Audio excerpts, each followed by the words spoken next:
کوئی عورت کسی عورت کے جسم کے ساتھ جسم نہ لگائے. بعض اوقات لوگ حق کر رہی ہوتی ہیں لڑکیاں ایک دوسرے کو تو اتنا زیادہ چپک جاتی ہیں ایک دوسرے سے, یہ بھی درست نہیں. اور پھر اس طرح بھی کہ وہ اپنے شوہر سے اس کا حلیہ بیان کرے, یعنی جس طرح وہ فیل کرے اس عورت کو پھر گھر جا کے اپنے میاں کو اس کی ساری تعریف کر کے بتائے کہ گویا وہ اسے دیکھ رہا ہے. یا تمہارے دائیں ہاتھ جن کے مالک ہوئے, لونڈیاں اور غلام مراد ہیں یہاں, لیکن جو گھریلو ملازمین ہیں یہ لوڈی غلام میں شامل نہیں ہوتے, ان سے احتیاط برتنی چاہیے. گھریلو مرد ملازمین کے ساتھ گفتگو میں محتاط رویہ اختیار کریں, جیسے ڈرائیور ہو, چوکیدار ہو, ان کے ساتھ بہت ہنس ہنس کے بات کرنے کی ضرورت نہیں. مذکورہ والا تمام رشتوں کے سامنے زینت کا اظہار کرتے ہوئے ان کے مقام اور احترام کو پیش رکھیں. جوان بچوں کے سامنے سینہ اور گریبان کھولنے میں احتیاط برتیں, یعنی ان میں سے جو بھائی جوان ہیں یا بیٹے جوان ہیں یا پوتے وغیرہ, تو ان کے سامنے اپنے سینے کو بہت نمایاں نہ کریں اور اسی طرح اپنے سطر کو چھپا کر رکھیں. سیدنا انس بیان کرتے ہیں کہ نبی کریم صلی اللہ علیہ وسلم فاطمہ رضی اللہ تعالی عنہا کے لیے ایک غلام لائے جو آپ نے ان کو ہبہ کر دیا. انس رضی اللہ عنہ نے کہا کہ فاطمہ پر اس وقت ایسا کپڑا تھا جب وہ اسے اپنے سر پر اوڑھتی تو ان کے پاؤں تک نہ پہنچتا, جب وہ اسے اپنے پاؤں چھپاتی تو سر پر نہ رہتا. یاد رکھیے وہ پاؤں بھی چھپا رہی تھی. جبکہ نبی کریم صلی اللہ علیہ وسلم نے ان کی یہ الجھن دیکھی تو فرمایا بے شک تمہارے لیے کوئی حرج نہیں, تمہارے سامنے صرف تمہارے والد اور تمہارا غلام ہے. اس غلام کا نام عبداللہ بن مسعدہ تھا. یہ فزاری تھے, سخت سیاہ فام. سیدہ فاطمہ نے انہیں پرورش کر کے آزاد کر دیا تھا رضی اللہ تعالی عنہا. اب التابعین غیر اولی الاربۃ من الرجال, یا پیروی کرنے والے غیر حاجت مند مرد, یعنی یہ کون سے مرد ہیں جن سے پردے میں نرمی اختیار کی جا سکتی ہے؟ نکاح کی حاجت نہ رکھنے والا. بعض ہوتے ہیں نا بچپن سے خاندانوں کے ساتھ لگ جاتے ہیں اور وہ پوری زندگی ایک بچوں کی طرح ہی ساتھ ہوتے ہیں, اور پھر بڑھاپے کی عمر میں ان کا کوئی اور ٹھکانہ نہیں ہوتا, تو وہ یعنی کہ گھروں میں اگر ہوتے ہیں ان کو گھر کی جو لڑکیاں ہیں وہ اپنی بیٹیوں کی طرح ہی ہوتی ہیں, اور ویسے بھی انہیں شادی کا کوئی شوق نہیں ہوتا. عورتوں سے رغبت نہ رکھنے والا, بدھو قسم کا, بے وقوف بدھو جس میں شہوت نہ ہو, بالکل بوڑھا. بعض اوقات ایسے بچے ہوتے ہیں نا اسپیشل بچے کے جن کو کوئی مینٹلی ان کو کوئی سمجھ نہیں ہوتی, جنسی خواہشات سے آری, مخنث اور ہجڑے جن میں کوئی شہوت نہ ہو. یہ یاد رکھیے کیونکہ بعض ہجڑے جو ہیں ان کے اندر سب کچھ ڈیولپڈ ہوتا ہے. لیکن ان افراد کے سامنے زینت کا اظہار کرتے ہوئے بھی احتیاط کا دامن نہ چھوڑیں, پھر بھی محتاط رہیں. غیر اولی الاربہ سے مراد وہ بے خبر ہے جس میں شہوت نہ ہو, یہ سیدنا ابن عباس کا قول ہے. اب الطفل الذین لم یظہروا علی عورات النساء, یا وہ بچے جو عورتوں کی چھپی ہوئی باتوں سے ابھی واقف نہیں ہوئے. نابالغ بچے جن کا جنسی شعور بیدار نہ ہوا ہو, جو کم عمری کی وجہ سے عورتوں کے حالات اور مخصوص اوصاف سے واقف نہ ہو, جن کو کوئی سمجھ نہ ہو پیریڈز کیا ہوتے ہیں, اور یعنی ابھی ان کی عورتوں سے متعلق جو خاص باتیں ان کو سمجھ نہ ہو. ابن کثیر کہتے ہیں جب بچہ بالغ ہو یا بلوغت کے قریب ہو اور ان چیزوں کو جانتا پہچانتا ہو, بدصورت اور خوبصورت عورت میں تمیز کر سکتا ہو, یعنی جس دن بچہ یہ کہ نا ماما وہ بہت خوبصورت ہے, تو اسے عورتوں کے پاس نہ آنے دیا جائے. یہ ابن کثیر کی تفسیر ہے. کسی خاص عمر کی یہاں قید نہیں, بچے کی سمجھ کے مطابق احتیاط سے کام لیتے ہوئے زینت کا اظہار کرے. لیکن افسوس ہوتا ہے ان خواتین پر جو اچھے بھلے جوان لڑکوں کو گلے لگا لیتی ہیں یا ان کے سر پہ ہاتھ پھیرنے لگتی ہیں یا ہاتھ ملانا شروع کر دیتی ہیں. یہ بھی اس حکم کے منافی ہے, چاہے بچپن سے اس بچے کو آپ نے پالا ہی کیوں نہ ہو. وَلَا يَضْرِبْنَ بِأَرْجُلِهِنَّ لِيُعْلَمَ مَا يُخْفِينَ مِنْ زِينَتِهِنَّ, اور وہ اپنے پاؤں مارتی ہوئی نہ چلے کہ جو وہ اپنی زینت میں سے چھپاتی ہیں اس کو جان لیا جائے. یعنی مردوں کو متوجہ کرنے والی چال نہ چلے, یعنی چلتے ہوئے بھی ایک وقار کا خیال رکھیں. جھنکار والی پازیب نہ پہنے, یعنی پاؤں کا زیور ایسا کہ جو چھن چھن کرے اور بازار میں دوسروں کو متوجہ کرے وہ نہیں پہنے, باہر گھر میں پہن سکتے ہیں. آواز پیدا کرنے والا جوتا استعمال نہ کرے, یعنی جیسے بہت ہائی ہیل پہن کے پھر وہ ٹک ٹک ٹک سے سب متوجہ ہو جاتے ہیں, اس سے بھی بچیں.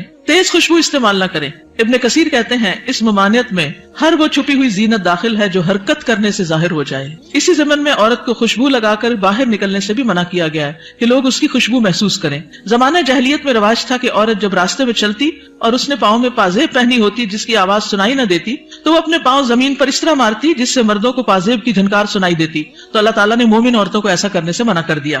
نبی کریم صلی اللہ علیہ وسلم نے فرمایا ہر آنکھ زنا کرتی ہے, اور عورت جب خوشبو لگا کر کسی مجلس سے گزرتی ہے تو وہ ایسی اور ایسی ہے, یعنی زانیہ ہے. تو اس لیے خوشبو کے معاملے میں بھی احتیاط برتیں, ایسی خوشبو نہ لگائیں کہ جو پھیل رہی ہو, خصوصاً اگر آپ بازار سے ہو کر گزر رہے ہیں یا مردوں کے ساتھ آپ کا کسی بھی طرح کا کوئی انٹریکشن ہے, یا گھر میں کوئی ایسا رشتہ دار ہے کہ جو محرم نہیں ہے. وَتُوبُوا إِلَى اللَّهِ جَمِيعًا أَيُّهَا الْمُؤْمِنُونَ لَعَلَّكُمْ تُفْلِحُونَ, اور اے مومنو سب کے سب اللہ کی طرف توبہ کرو تاکہ تم فلاح پاؤ.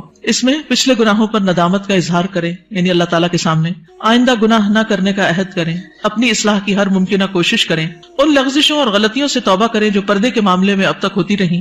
آئندہ زندگی کے لیے اپنے طرز عمل کی اصلاح ان ہدایات کے مطابق کر لیں جو اللہ اور اس کے رسول صلی اللہ علیہ وسلم نے دی ہیں. اللہ تعالیٰ کا ارشاد ہے وَهُوَ الَّذِي يَقْبَلُ التَّوْبَةَ عَنْ عِبَادِهِ وَيَعْفُو عَنِ السَّيِّئَاتِ وَيَعْلَمُ مَا تَفْعَلُونَ, اور وہی ہے جو اپنے بندوں کی توبہ قبول کرتا ہے اور ان سے درگزر فرماتا ہے, اور وہ جانتا ہے جو تم عمل کرتے ہو. دیگر محارم حقیقی چچا اور ماموں بھی محرم ہیں، کیونکہ بھتیجی اور بھانجی سے نکاح نہیں کیا جا سکتا۔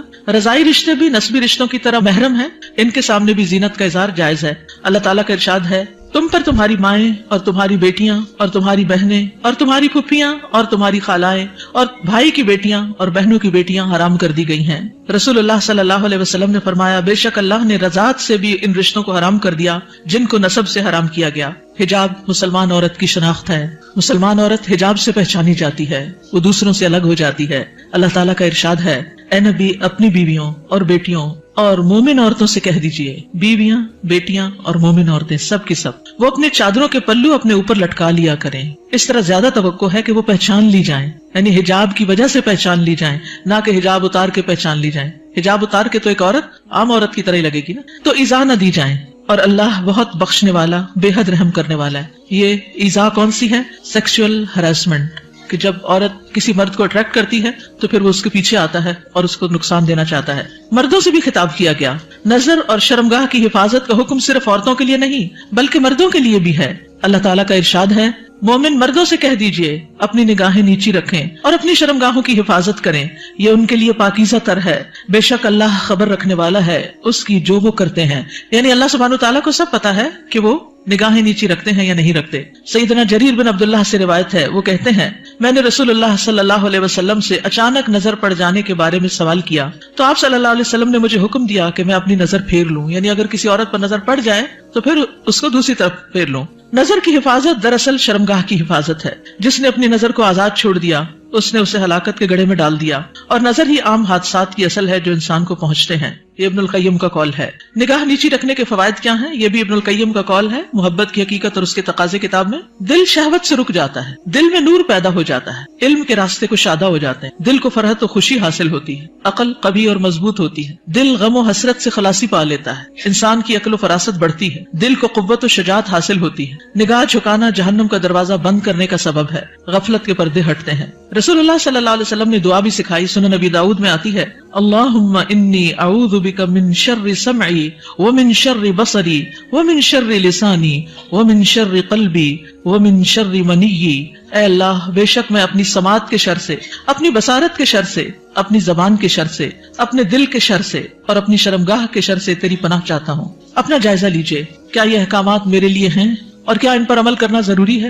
کیا میں اپنی نگاہوں اور سطر کی حفاظت کر رہی ہوں؟ کیا میں اپنے خمار یا دوپٹے کو اپنے سینے پر ڈالتی ہوں؟ کیا میں اپنی زینت کو چھپانے کا اہتمام کرتی ہوں؟ یاد رکھیے، ہمارا معاملہ کسی انسان کے ساتھ نہیں، رب العالمین کے ساتھ ہے، جو علم بھی رکھتا ہے اور ہر چیز کے بارے میں باخبر بھی ہے۔ نظر کے بارے میں کچھ اشعار ہیں، کل حوادث مبدأها من النظر، تمام حوادث کی ابتدا نظر سے ہوتی ہے۔ یعنی جو عشق و عاشقی کے سلسلے چل پڑتے ہیں اور انسانوں کو بعض اوقات انتہائی بیمار کر دیتے ہیں کہ وہ کسی قابل نہیں رہتے، اس کی ابتدا نظر سے ہی ہوتی ہے۔ وَمُعْظَمُ النَّارِ مُسْتَصْغَرُ الشَّرَرِ، اور چھوٹی چنگاری سے بھی زبردست آگ بھڑک اٹھتی ہے۔ نظر فابتسامۃ فسلام، پہلے نظر پھر مسکراہٹ پھر سلام، فکلام فموعد فلقاء، پھر بات چیت پھر ملاقات کا وعدہ، اور پھر اس کے بعد اللہ کے حکم کی نافرمانی میں انسان جا پڑتا ہے۔ اللہ سبحانہ تعالی ہمیں ایمان عطا کرے، حیا عطا کرے اور اس حکم پر عمل کی توفیق عطا کرے۔ آخری صفحے پر ہے، رسول اللہ صلی اللہ علیہ وسلم نے فرمایا، حیا ایمان میں سے ہے اور ایمان جنت میں لے جاتا ہے، جبکہ بے حیائی کوڑا کرکٹ ہے اور کوڑا کرکٹ آگ میں جاتا ہے۔ یہ کتاب آپ کے لیے تحفہ ہے۔ کیوں تحفہ ہے؟ تاکہ ہم اس پر عمل کریں اور کیا کریں؟ آگے بھی پہنچائیں۔ صرف اپنے آپ کو بچانا کسی شر سے، کسی نقصان سے کافی نہیں۔ اس کا ایک محرک یہ بھی تھا اس چھوٹے سے پمفلٹ کو لکھنے کا کہ بہت دفعہ مجھے خود یہ سننے کو ملا، بتایا گیا کہ کہاں ہے قرآن میں پردے کا حکم۔ آپ اپنے کالج میں، یونیورسٹی میں کولیگ سے بات کریں تو کہیں گے کہاں لکھا ہے قرآن میں؟ تو کوئی نہیں پردے کا حکم، یہ تو تم لوگوں نے خود ہی گاؤن سکارف چڑھا لی ہے۔ تو اگر یہ چھوٹی سی کتاب آپ کے پاس ہوگی تو فوراً دلیل نکالنا آپ کے لیے آسان ہو۔ ٹھیک ہے، آپ میں سے کوئی کچھ کہنا چاہتا ہے؟ آپ کی وجہ سے اگر ایک خاتون بھی اپنے اس حکم پر عمل کر لیتی ہیں تو آپ کے لیے صدقہ جاریہ ہوگا۔ کم از کم 2 لوگوں کے ساتھ مل کے یہ کتاب ضرور پڑھ لیجیے۔ استاذہ، ایک بات دل میں آ رہی تھی، پیج نمبر اس پہ ہے نا کہ نگاہ نیچی رکھنے کے فوائد، تو جیسے اس میں سارے فوائد لکھے ہوئے ہیں کہ دل میں نور ہوتا ہے اور علم کے راستے کشادہ ہو جاتے ہیں، غم سے چھٹکارا مل جاتا ہے، عقل قوی ہوتی ہے، غفلت کے پردے ہٹتے ہیں، جہنم سے انسان بچ جاتا ہے۔ تو دیکھیں، ایک راستہ کھول کے نا نظر کو بہکانے والا شیطان نے ہمارے لیے کتنے راستے بند کر، تو اس پہلا جو راستہ ہے اس کو وہیں اگر ہم بند کر دیں نا تو ہم پھر آگے انشاءاللہ یہ سارے راستے خود بخود کھل جائیں۔ بالکل، اور اس میں آپ دیکھیے کہ بہت سی ایسی خواتین کے مسائل، بہت سی سی لڑکیوں کے مسائل، اچھی بھلی سمجھدار لڑکیوں کے مسائل، اور خصوصاً اب موبائل کی وجہ سے اور ویڈیو چیٹنگ کی وجہ سے جو مسائل پیدا ہو رہے ہیں، اور تصویر کا اتنا فتنہ عام ہے کہ ہر چیز ہی کی تصویر بن بن کے شیئر کی جا رہی ہے، اس کی وجہ سے یہ مسائل اور بھی زیادہ بڑھ گئے ہیں. اور بعض اوقات انسان ایسے فساد میں جا پڑتا ہے کہ اس کی عقل پہ بھی پردہ ڈال دیتا ہے، پھر اس میں نہ اپنی عزت کی پرواہ ہوتی ہے، نہ ماں باپ کی، نہ کسی دین کی، اور نہ کسی اور کی.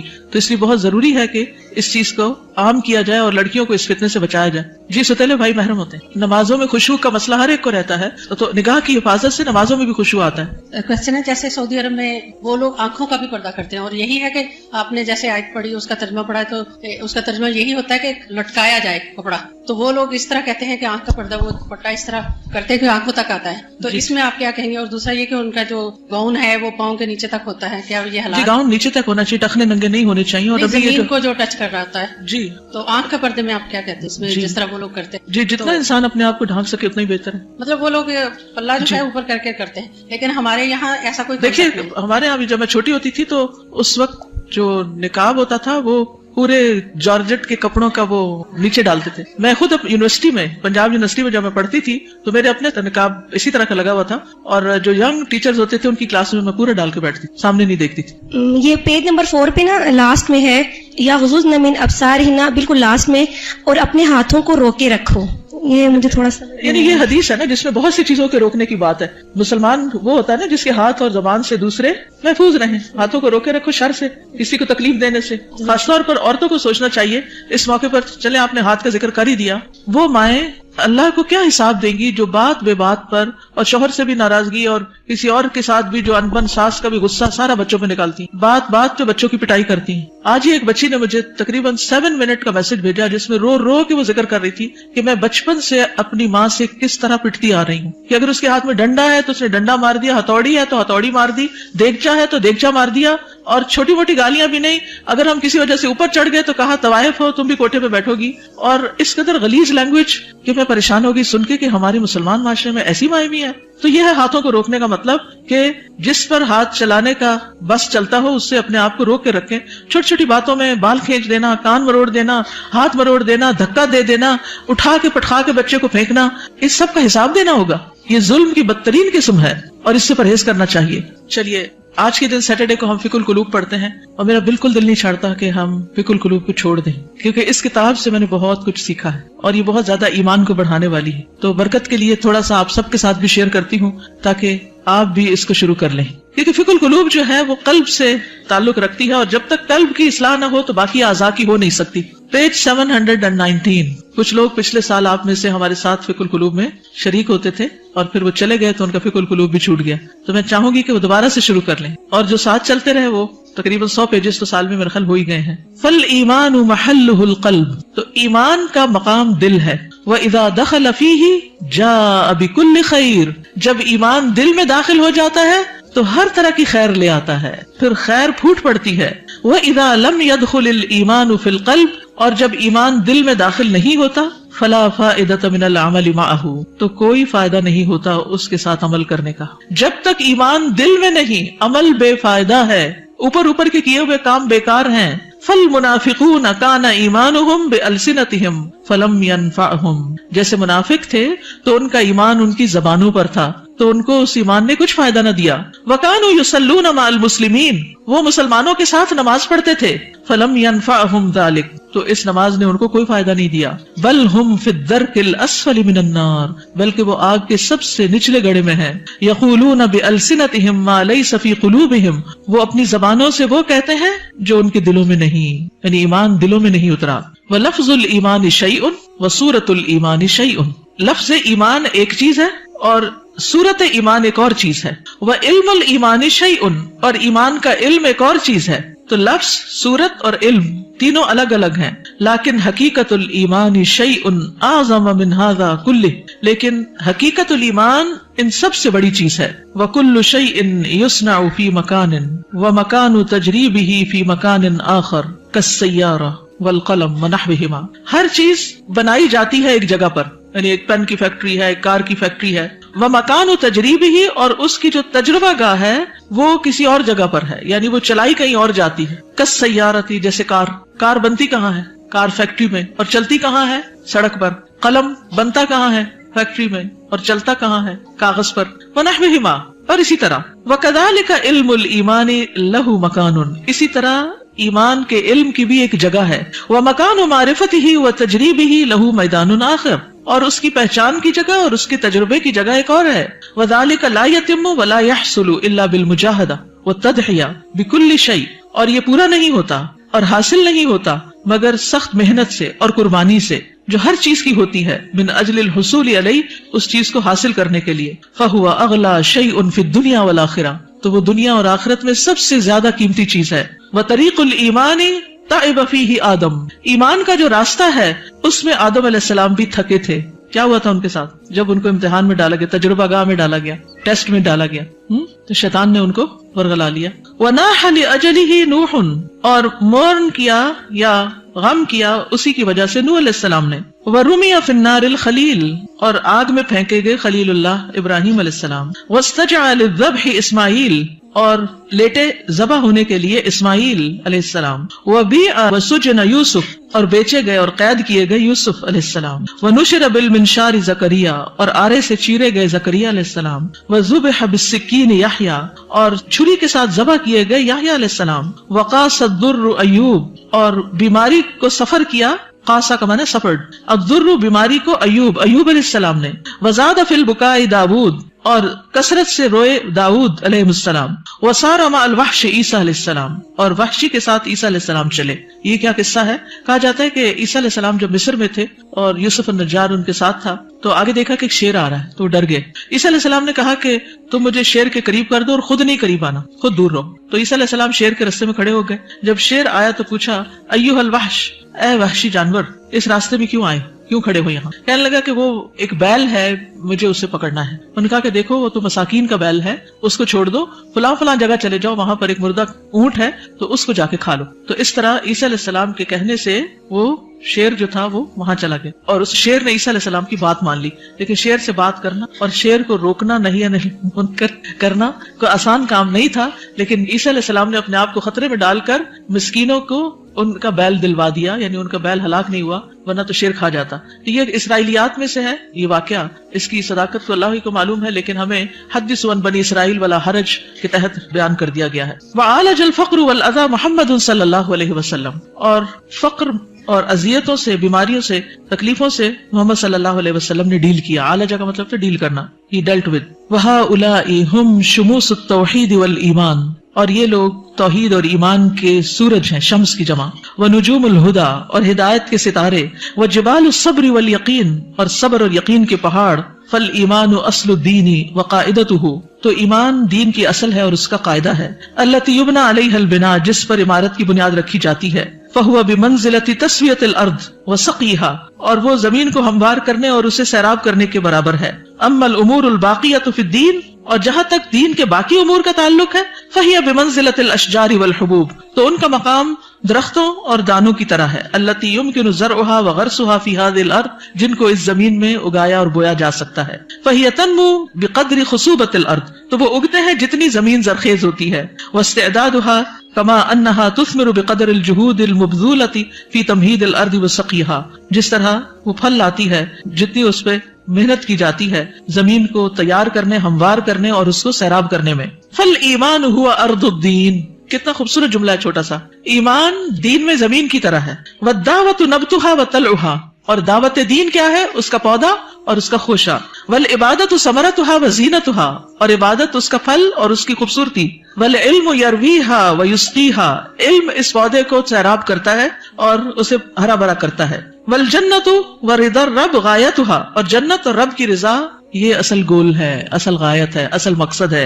ولا يمكن ان نحصل على حقيقة الايمان الا اذا تيقنا ان جميع المخلوقات في السماوات والارض قويها وضعيفها كالحية الميتة، ہم ایمان کی حقیقت کو اس وقت تک نہیں پا سکتے جب تک ہمیں یقین نہ ہو کہ ساری کی ساری مخلوقات، آسمانوں کی اور زمین کی، ان کی مضبوط اور ان کی ضعیف یہ مردہ سانپ کی طرح ہے. لا تنفع ولا تضر، جو نہ فائدہ دے سکتی ہے نہ نقصان. یہ ہے اصل ایمان، ایسا یقین کہ نہ کوئی فائدہ دے سکتا نہ کوئی نقصان دے سکتا ہے، الا باذن اللہ، مگر اللہ کے اذن سے۔ مردہ سانپ سے تو آپ نہیں ڈرتے نا، تو لوگوں کا ڈر بھی نہیں ہونا چاہیے، لیکن جب ہم لوگوں سے ڈرتے ہیں، یعنی اس سینس میں ڈرتے ہیں کہ اگر میں نے اس کی بات نہ مانی، یہ مجھے کہہ رہا ہے حجاب اتار دو، نہیں مانی تو پھر کیا ہوگا، میرا تو بڑا نقصان ہو جائے گا، یا یہ مجھے جو کہہ رہا ہے میں اسے کر لوں ورنہ مجھے ایسا اور ایسا نقصان ہو جائے گا۔ تو بہت سے لوگ اللہ کی نافرمانی کے کام جو ہیں وہ صرف لوگوں کے ڈر سے کرتے رہتے ہیں کہ لوگ کیا کہیں گے۔ تو یاد رکھیے ساری مخلوقات مردہ سانپ کی طرح، یہ جملہ یاد رہے گا۔ جب یہ یاد رہے گا نا تو پھر اللہ کا حکم ماننا مشکل نہیں رہے گا۔ ولا تعطی ولا تمنع الا بامر اللہ، نہ یہ دیتی ہیں نہ روکتی ہیں مگر اللہ کے حکم سے۔ وان کل شیء بید اللہ، اور یہ کہ ہر چیز اللہ کے ہاتھ میں ہے۔ وان ما سوى اللہ لیس بیدہ شیء، اور اللہ کے علاوہ جو بھی ہے اس کے ہاتھ میں کچھ نہیں۔ کما قال سبحانہ، جیسا کہ اللہ تعالیٰ کا فرمان ہے، الا لہ الخلق والامر تبارک اللہ رب العالمین، خبردار اللہ ہی کی ہے مخلوق اور حکم بھی اللہ ہی کا ہے، بہت بابرکت ہے اللہ جو رب ہے سارے جہانوں کا۔ میں یہ ضرور چاہوں گی کہ آپ اس کتاب کو پڑھیں۔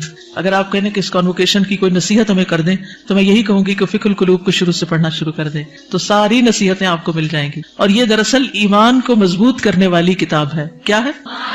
اور اگر ایمان مضبوط ہو جائے تو کیا ہوتا ہے؟ عمل آسان ہو جاتا ہے، انسان مضبوط ہو جاتا ہے۔ اور اس میں آپ دیکھیے یہاں پر اگلی جو بات ہے بڑی دلچسپ ہے، وہ کہتے ہیں کہ ایمان کی جو قوت ہے نا وہ دل میں ظاہر ہوتی ہے جیسے ایک بندوق کی گولی ہوتی، تو جب وہ اپنی اصل جگہ پر آ جاتی ہے تو پھر اس سے بہت کچھ ہوتا ہے، اور اگر وہ اپنی اصل جگہ پر نہیں تو کچھ بھی نہیں ہوتا، وہ کہیں بھی پڑی رہتی ہے، ایک شیشے کی گولی ہے بس۔ تو ایمان جب تک دل میں نہیں آتا، زبان پہ رہتا ہے تو فائدہ نہیں دیتا۔ تو ایمان کو لانا ہے دل میں، اور دل میں آئے گا علم کے ساتھ، اور علم کے لیے ضروری ہے فقہ القلوب۔ ٹھیک ہے، جزاکم اللہ خیرن۔ آخری اعلانات سن لیجئے۔ وائس کے لیے سمر کورس ہو رہا ہے، فلائر موجود ہے باہر ریسپشن پہ، 7 مئی سے 18 رمضان تک ہے۔ تعلیم القرآن فار بوائز کا بھی اشتہار آ گیا ہے، نیکسٹ ایئر کا ایڈمیشن شروع ہے۔ تدبر قرآن کا نیکسٹ کورس جس میں 3 پارے کی ترتیل، تجوید، حفظ، ترجمہ، تفسیر، تدبر، گرامر یہ سب شامل ہے، تو آپ کے لیے ابھی موقع ہے کہ آپ ایڈمیشن لے سکیں۔ اسی طرح یہاں پر تعلیم القرآن ڈپلوما کورس نیکسٹ سیشن مئی کا 1 مئی سے شروع ہو رہا ہے۔ جو ابھی تک داخلہ نہیں لے پائے، سوچ ہی رہے ہیں، وہ آگے بڑھیں۔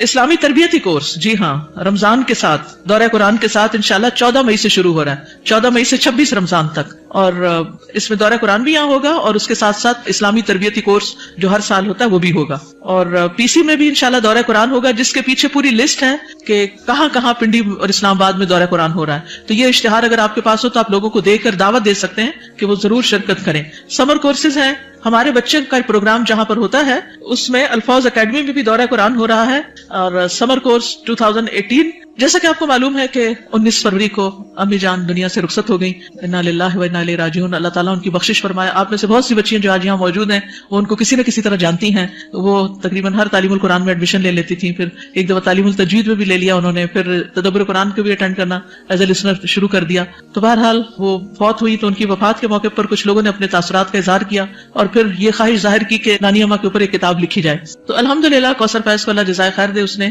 مختصر سے عرصے میں یہ کتاب لکھ لی، اور الحمدللہ کتاب چھپ کر آ گئی ہے۔ تو جو گریجویٹس ہیں ان کے لیے یہ گفٹ ہے کتاب، جب آپ باہر نکلیں گے گریجویٹس، باقی جو اسٹوڈنٹس وغیرہ ہیں وہ اگر خود لے لیں تو بہت اچھا ہے۔ بہت انسپریشنل کتاب ہے، ان کی زندگی میں جو اعمال اور ان کے عادات اور انہوں نے جیسے ہم لوگوں کو پالا اس کی بہت سی کہانیاں ہیں۔ تو جن لوگوں کو کہانیاں پڑھنے وغیرہ کا شوق ہوتا ہے ان کے لیے ایک اچھی کتاب ہے۔ تو آپ اپنے لیے بھی اور دوسروں کے لیے بھی کتاب، اپنے لیے تو گفٹ ایک ہی لیں گے لیکن دوسروں کے لیے لینی ہو تو اسٹال پر اویلیبل ہے۔ جزاکم اللہ خیرا، سبحانک اللہم و بحمدک، اشہد ان لا الہ الا انت، استغفرک و اتوب الیک۔ السلام علیکم ورحمۃ اللہ وبرکاتہ۔